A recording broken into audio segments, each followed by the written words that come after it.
You ready to start? Yeah, I'm ready to start, bud. All right, so I've got with me today live BK, and this recording will be going out on my podcast. It will also be going out on LinkedIn.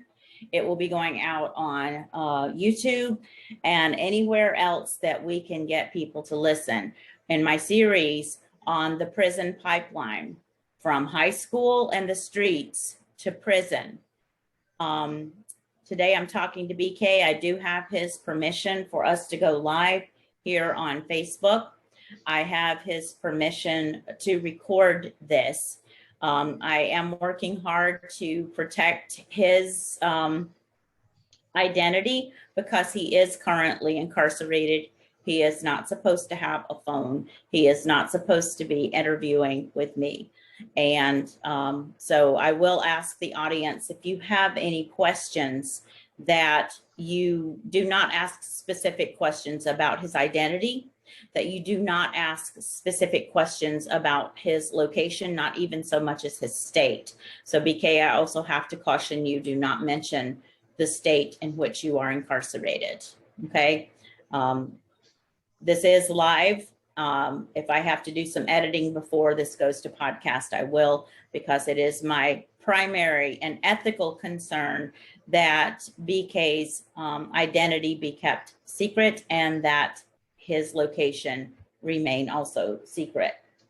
So BK, you and I have been talking for months now. You found me on Facebook. Can you tell me and tell the audience how that happened?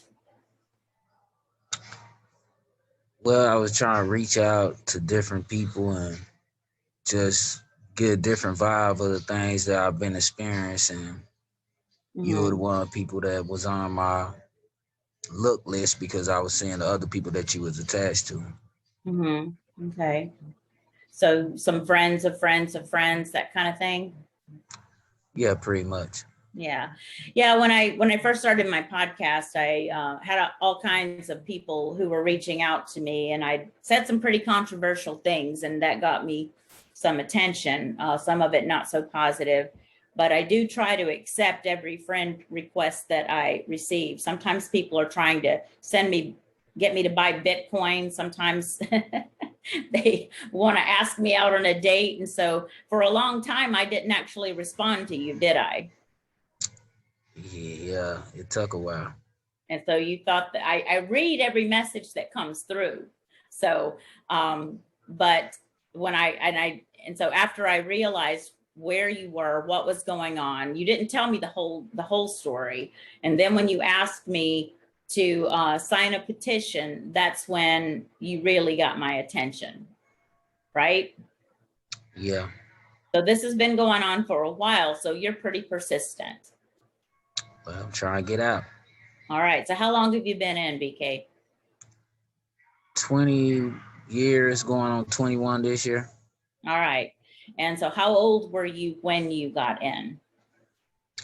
I caught my case when I was 18, and I came actually to prison when I was 21. Okay. All right. So can you tell the audience a little bit about your growing up? Now, we're not going to use your childhood as an excuse, but that was your life. That's what you knew.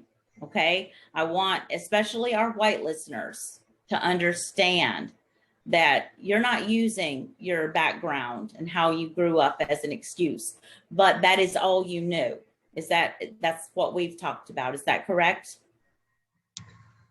Yeah, that's what I grew up in. I could say, I won't just say that's all I knew, that's all I experienced, because like I was telling you, anytime I got locked up for periods of time, I always was able to teach myself. I had different learning problems. So I had a problem learning in school, sitting up watching the teacher.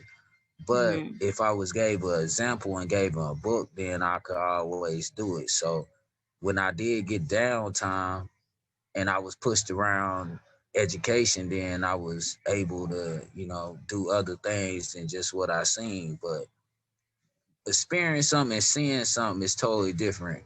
if you just see something on TV and it's not your reality, then it's kind of harder for you to live that. I see that if you don't have nobody showing them examples or just seeing it, Okay. period. All right. So I guess what you're trying to say is that you had a world in which you lived. Yes, you did have exposure to way some people live who don't live in poverty in an inner city, but for a kid growing up in the inner city, that's they might as well be watching Star Wars because it's some sort of science fiction to them. Is that how it was for you? Yeah, it's like TV. You know, that's the stuff you see on TV. You know, Okay. everybody in the hood is not committing crimes, but even the ones that's not committing crimes, you know, the jobs that they work in, they can't support themselves. So it's always a problem there. So being a kid growing up, who would want to see that? You know, who would say, hey, I'm gonna wake up to that? Okay. All right. Now I know we hear some chatter in the background. That is because Yeah, so BK that means is. that yeah, so I gotta leave right now. All right. So BK's got to Uh go. We will be back anytime he needs to jet. He jets because this is his safety. So we will return to this whenever it's safe for him to do so again.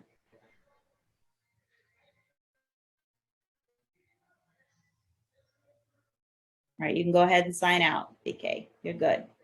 All right. I'm going to stay on with the audience for a few moments here. oh, I might try to do something later one day. All right. You keep your mouth covered. We got to keep you All safe. right. All right. Because we're still live, All right. still Bye. recording. Bye. All right. Bye. See you later.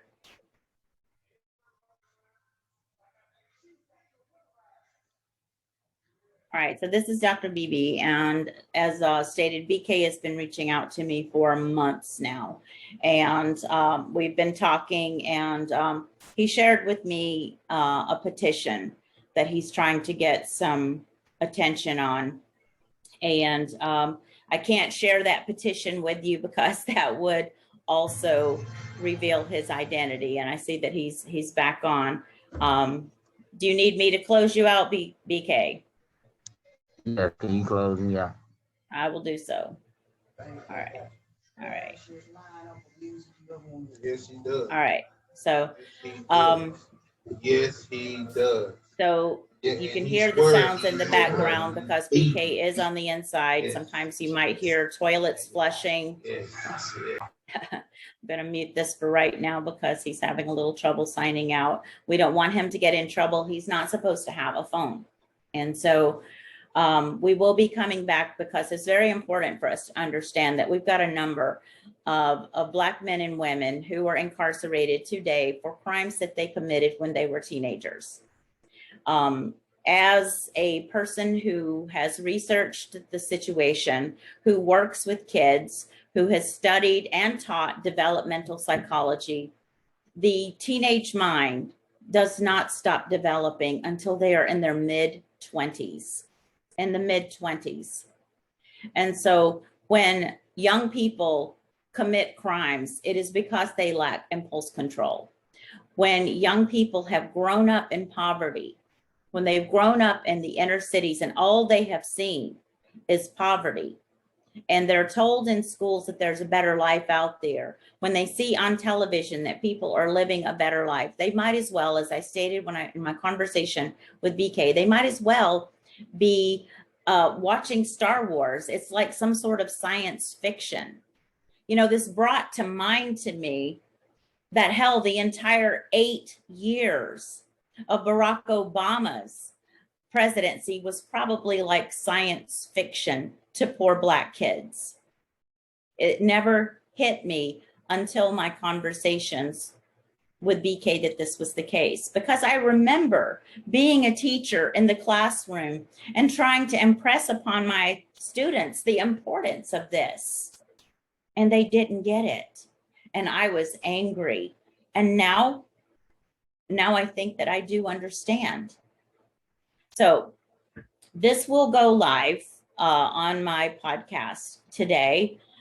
You will be able to get copies of this. This is not going to be a professionally run interview. This is not going to be something that you see on MSNBC or CNN. because BK will probably have to come in and out. You will hear toilets flushing. You will hear profanity. This is real life for him right now. So I thank you for joining me today. And I hope that you will join me again. And I hope that you will get people involved that you know who can help to do something about this. This is very serious. It's very real. So I'm signing out now, and I hope to see you again soon.